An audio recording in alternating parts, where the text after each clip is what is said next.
परदेशात सुद्धा चांगल्या पद्धतीने विक्री होऊ शकते। याच पद्धतीने कोरोनाच्या काळात सुद्धा अनेक जणांना व्यवसायाच्या नवीन नवीन संकल्पना सुचल्या। त्यामध्ये तुम्हाला मी आवर्जून सांगतो की कोरोनाच्या काळात सगळे जग थांबलं असताना आयटी इंजिनियर लोक सुद्धा सगळी घरात असताना सुद्धा नवीन ही जी आयटी इंजिनियरची पोरं होती मुलं होती त्यांना सुद्धा एक वेगळा व्यवसाय सुचला की तुम्ही बघितलं लसूण जर आज किचन मध्ये काढायचं म्हणलं लसूण सोलायचं म्हणलं तर लसूण सोलायला सुद्धा बराच वेळ लागतो आणि मग बायकांना स्वयंपाक करायला वेळ लागतो।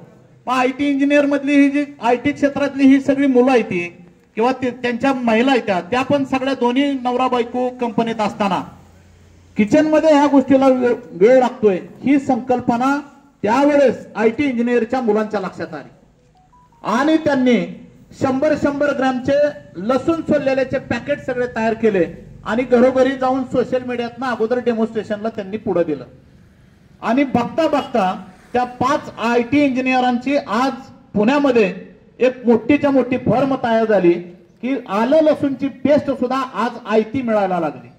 म्हणजे महिलांचं स्वयंपाकाचं काम सुद्धा कमी झालं।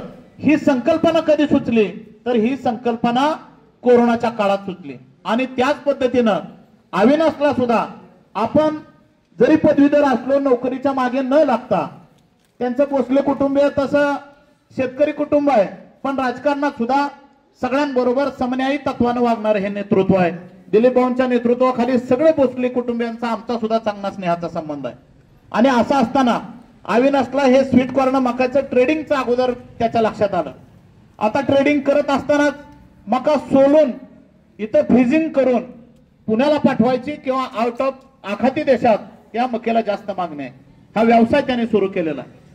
या व्यवसायाच्या निमित्तानं खरं तर मला आता इथं सांगायचंय की टेंभुर्णी असेल कंदर असेल किंवा त्यांचा बेंबळे परिसर असेल हा भाग तसा ऊसाचा पॉकेट असणारा भाग त्याच्यानंतर सगळे शेतकरी ऊसाला दर कमी मिळतोय कारखानदारी थोडीशी मोनोपोली झाली त्याला पर्याय म्हणून सगळ्या शेतकऱ्यांनी केळीकडे ओढले परंतु आज अविनाशने तसं थोडस वेगळे ध्येय घेतलेलं आहे आणि त्यांनी त्याच्या हॉलमध्ये सुद्धा एक वेगळं वाक्य केलेलं आहे।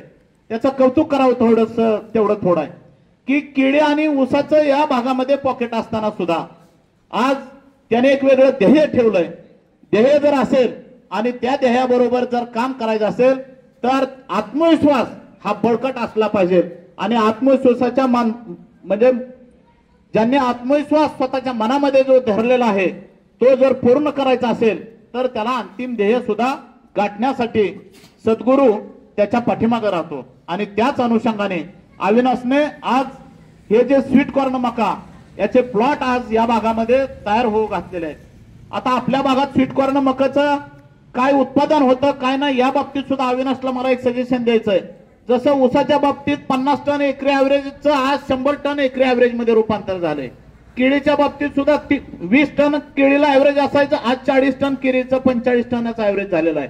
मग या स्वीट कॉर्न मकाचा सुद्धा हिशेब सगळा ह्या शेतकऱ्यांना सांगितला पाहिजे की बियाणाची किंमत किती आहे आणि पूर्णपणे उत्पन्न तयार झाल्यानंतर एकरात स्वीट कॉर्न मकाची कणसं किती टन निघतात आणि तुम्ही कमीत कमी काय रेटला नेणार आहे। म्हणजे एका एकरात स्वीट कॉर्न जर मका केली तर त्याला साधारण 70 ते 80 हजार रुपये एकरी होतात का नाही याचा ॲश्युरन्स हा जर प्रत्येक शेतकऱ्याला आला तर 3.5 महिन्याच्या पिकामध्ये नक्की शेतकरी या स्वीट कॉर्न मक्कीकडे वळल्याशिवाय राहणार नाही। म्हणून थोडंसं या स्वीट कॉर्न मकाच्या बाबतीतली अनभिज्ञता कमी करण्याचं काम तुम्हाला सगळ्यांना जाहिरात आणि सोशल मीडियाच्या माध्यमातून करावे लागेल। आज या टेंभुर्णीमध्ये भोसले कुटुंबियांनी आज नवीन एक वैभवात ह्या उद्योगाची भर टाकलेली आहे पण टेंभुर्णीमध्ये कशाची भर टाकायची म्हणलं तरी पंचायत सांगायचं म्हणलं तरी